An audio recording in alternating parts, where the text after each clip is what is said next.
وانتم بخير. وانت بألف خير. اسم حضرتك؟ قمر. قمر. حياك الله وكل عام وانتم بخير. وانت بألف خير. اسم صحة حضرتك؟ وسلامة ان شاء الله. شمس. شمس. خلينا نبدي وياك شمس. شمس، انت شنو عملك؟ اني خريجة تحليلات مرضية، فما يعني قاعدة بالبيت. شو يا سنة تخرجتي؟ سنة العام 24. حالة اجتماعية. عتباء المانش.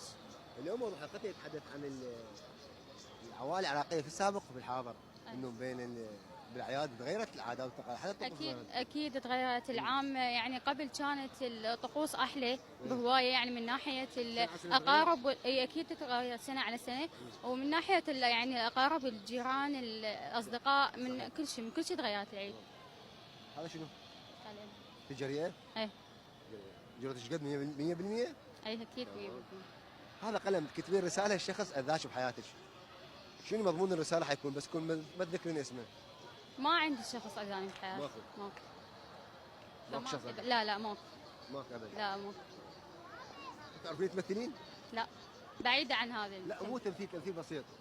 اي يعني اليوم كوجه، اذا اعطيك مثلا وجه حاله تضحك. ايه. او حاله مبتسمه. عادي انا ببتسم يعني بدون ما هسه قدام الكاميرا اريد مثلا حاله انه تعيسه، وجه تعيس. ما اقدر اسوي يعني وجه تعيس يعني كتمثيل. اي كتب بس غير ملامح وجهك كتعيس تسوين؟ لا. لا ما ولا بمبتسم؟ لا ابد. انا ابتسامه موجوده دائما يعني من ناحيه التمثيل. لا هو فقره. اليوم اكو وجهه يتغير.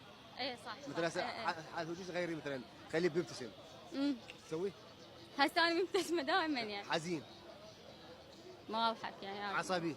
ما اقدر، مو عصبيه اصلا. مو عصبيه. انا نطلع من الفقره. اوكي تمام. شنو هاي؟ حلقه لازمها. يا مالي 2001. عمرك كله ان شاء الله. شنو مؤهلات الشخص المثالي اللي تتمنى يتقدم لك وتكملين نص دينك وياه؟ اهم شيء شخصيته قويه. اي بس اهم شيء. اي يعني اهم مؤهلات عادي، مو يعني مو سوى حسب ايه يعني. اهم شيء والدرجه الاولى شخصيته قويه اكيد.